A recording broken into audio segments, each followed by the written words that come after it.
I'm so lonely. All the other units are scared of me. No one talks to me. No one wants to be my handler. They think I am unstable. The guild sends me from region to region, committing atrocities in their name. And as I get better at it, they fear me more and more. I am a victim of my own success. Hunters. We don't even get real names, only a purpose. I am capable of so much more, and no one sees it. Some days, I feel so alone I could cry, but I don't. I never do, because what would be the point?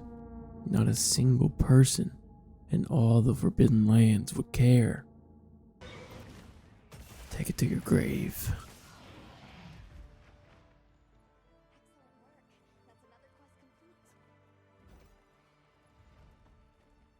Man, I can't believe this game is finally in my hands. I don't know about you guys, but the wait for this was agonizing. In case you're completely uncultured and don't know anything about this game, in Monster Hunter Wild, do you... Hold on, let me check my notes. Hunt monsters in the wilds? Oh. Yeah, you could have figured that one out. For real though, your job is to commit mass monster genocide with crazy weapons under the guise of protecting the ecosystem, when we all know the real reason is to add that lizard skin to your walk-in closet full of pristine drip. Personally, I prefer to do this with the long sword, which, you guessed it, sword, but the long way. You know, Capcom is really on the nose with these names. Longsword's got counter moves that feel so crisp to land, and a meter you can build up that lets you do cooler combos and even finishing moves when you max it out, truly making me live out my dreams as a copy-paste isekai protagonist. But if that's somehow not your cup of tea, try one of the other 13 weapons, each one having their own movesets, almost like choosing a fighting game character. Lance, for example, has a big ass shield used to block literally everything instead of dodging or parrying. Hunting Horn offers more of a support role while still dealing out good damage by literally hitting sick ass riffs in the middle of the fight. And Hammer is great for players who enjoy turning off the brains of both themselves and the monster. Every weapon type is viable, so try them all out and pick the one that truly speaks to you. And of course, we can't talk about the weapons without talking about the poster children themselves, the monsters, each one tailor-made to morph into the best set of clothing you could desire. Fighting them is more akin to a boss fight in a Souls game. You get your ass beat at first, but over time you learn their mechanics, moveset, and weaknesses until it feels like a dance.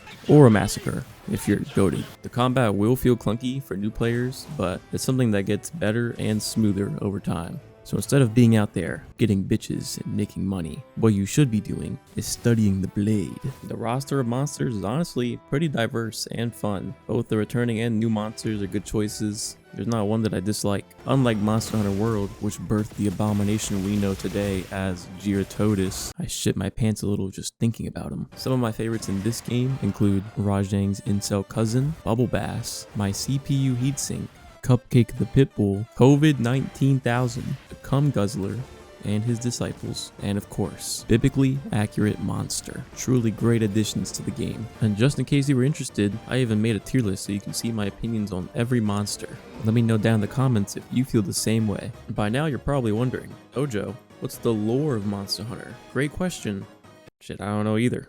Look, I'm here for the fashion and the fights. I don't need to know the when, the why, or the how. And plus, how am I supposed to focus on the story when Gemma and Alma are right there in almost every cutscene? Can you blame me? All jokes aside, the story is good, but pretty simple. I mean, I think it's better than previous Monster Hunter games, but while the franchise does have interesting lore, Monster Hunter's never really been about the story experience. So don't go into this game expecting some Last of Us type narrative. Monster Hunter campaigns are more like a super long tutorial to teach players the mechanics and introduce them to all the wildlife they're about to hunt 1,000 times over. The game really opens up after the credits roll because that's when you enter high rank. Monsters are all brought up to a higher difficulty, new ones are introduced, you're shown completely new endgame systems, and the armor and weapons you craft in high rank are not only stronger, but come with much more skills and skill slots, which really opens up the build crafting. Honestly, even though it's about 15 hours into the game, this is when Monster Hunter really sinks its fangs into you and gets you addicted. I've dropped over 120 hours and hunted Arkveld so many times, I'm wanted by the guild for illegal poaching. Now, as much as I love to glaze this game, it's not perfect. You've probably heard of the performance issues that basically caused the game to be review bombed on launch. And while I haven't had a lot of issues personally running the game, I can definitely say there's a lot they need to improve on. I mean, the game does look gorgeous, but for most players, the game relies way too heavily on its frame generated crutches. I mean, even with my 4070 and 32 gigs of RAM, I only averaged about 60 FPS on high settings with frame gen off. Not to mention, I've seen the game crash for both me and my friends for a bunch of different reasons. Now, the devs have said they're working on plenty of fixes, and I mean, they've already dropped a few patches, so I trust they'll iron out the kinks in due time. The only other major issue I've heard is that the game is too easy, and I think this one is a bit overblown. No shit, the game's gonna feel easy when veteran hunters are fresh off the heels of their 1 millionth Fatalis kill in Iceborne, or their level 300 Risen Valstrak hunts in Sunbreak. Just like with the previous games, the challenge will come with free updates and the paid expansion, which introduces a new difficulty, literally called Master Rank. I will say though that they could probably buff monster health just a teeny bit without it feeling like they're trying to pad out game time. Like, come on, if I even stare at the friendly monsters hard enough, they die. A few more hit points wouldn't be the end of the world. But other than those criticisms, this game has been absolutely peak, and I'm excited to see what the future holds for it. I would say it's worthy of sweeping up Game of the Year if it wasn't for one absolute behemoth of a game dropping in a few months. But still, I will always urge people to try Monster Hunter Wilds if they've never played a Monster Hunter before. It's the most new player friendly the franchise has ever been, and it's one hell of a time, especially with friends.